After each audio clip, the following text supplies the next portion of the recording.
So I don't know if I've ever mentioned this before, but I am a huge Bob's Burgers fan. I remember everybody telling me this is like the original Simpsons, like it has such a unique sense of humor and it's actually about the family and everything, and so I sat down, watched one episode and thought, it was okay. But everyone said, no, you gotta watch more, like it's kinda so unique and strange it takes a second for the humor to sink in. It's kinda like Home Movies that way, which is also one of my favorite shows and has some of the same people that worked on it.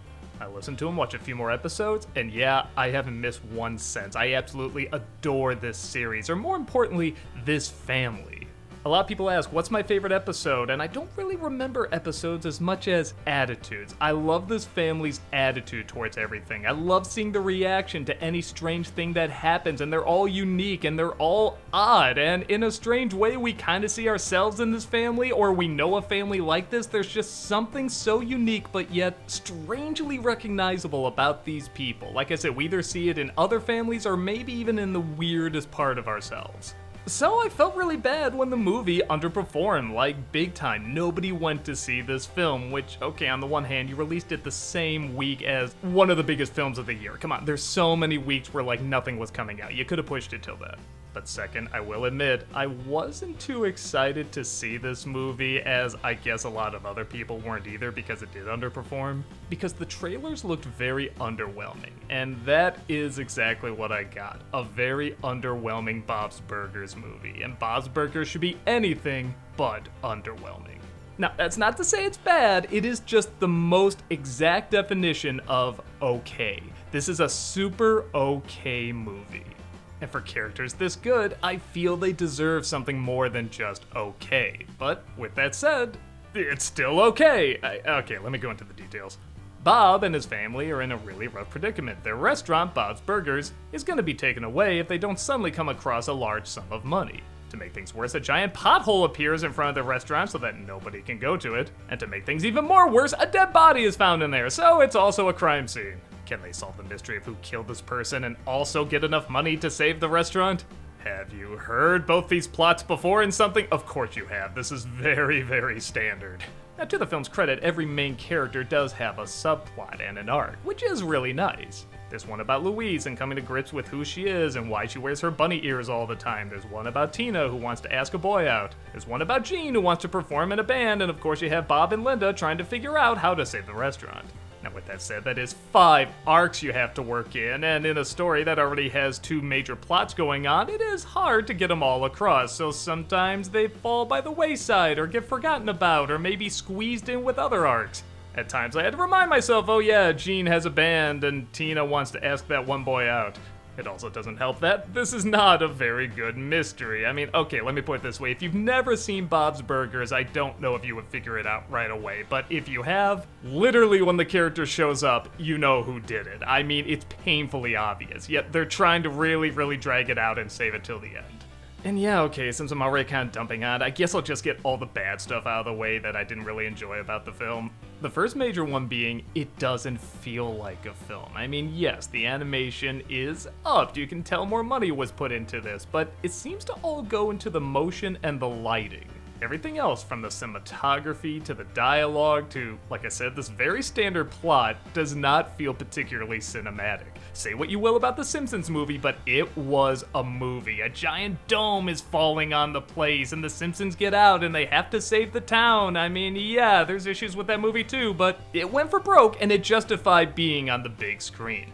This one really doesn't. I was also really surprised to find the song sequences weren't that impressive. Not the songs themselves, they're okay, but they almost feel like they're in the movie because they're in the show. Like, okay, well, the show had some songs, so let's get them in there somewhere. And yeah, sometimes that's the charm of the show, is that you don't even need a song, yet they'll kind of shoehorn it in, but compare these 2 song sequences. One has much better animation, it's more flowing and colorful, but it doesn't feel like there's much passion to it. It's just kind of them bouncing around. Sometimes other people around them will bounce around too, but it kind of feels like the bare minimum, or they were rushed putting together.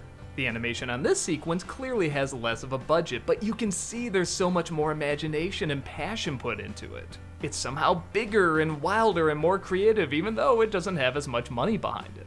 There is literally a song sequence where nobody moves, they just listen to somebody's diabolical plan, and that's it. Comedically, maybe that could work, but we already had 2 songs that were very underwhelming, so this one that's especially underwhelming just feels like a bigger letdown.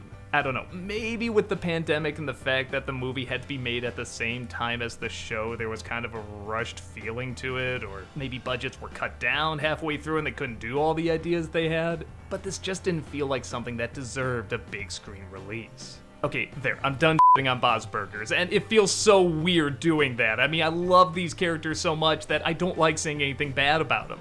And honestly, segueing into the stuff that's good about the movie, the characters really are the best part. I love seeing these characters react to even just a standard story.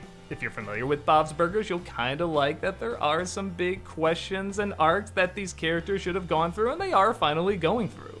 There's a big running joke that you never see Louise without her ears. Why she wears these ears? Does she need to? Should she move on? Does it make sense to hold on to them or not? And they give you a very clever, satisfying conclusion that also doesn't go against what the show's been doing the whole time.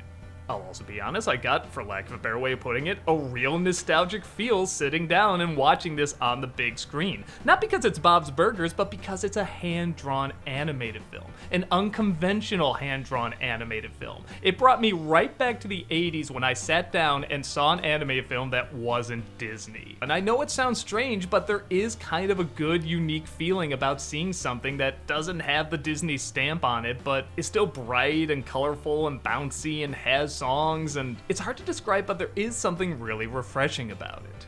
The writing is also very, very funny. Okay, I can't say it's like their best writing or anything, but I was still laughing a fair amount. And again, these characters are so great, I just love hearing what the reactions are gonna be to absolutely anything.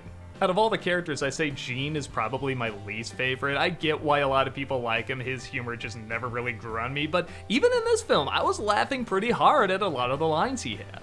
There's a really great scene during a chase sequence where the bad guy is trying to drive up to them and Tina's in the back seat and she's just trying not to make eye contact with him. And it really focuses on that, and what a strange thing to focus on. It just made me laugh so hard. I love that they took time to put some attention on this.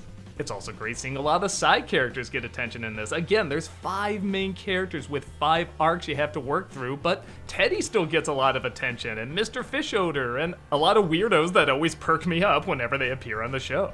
So yes, I really don't want to give the wrong impression that this is a bad movie, because it's really not. These characters are so good, and as long as they have the same voice actors and the same writing team, I think they're always gonna be good. I'm gonna want to watch them no matter what they're in. I think it's the equivalent of being promised a mountain of gold and then you turn up and you only get a few bars of gold. Hey, that's not exactly what was promised, but how can you be upset when you are still given free gold?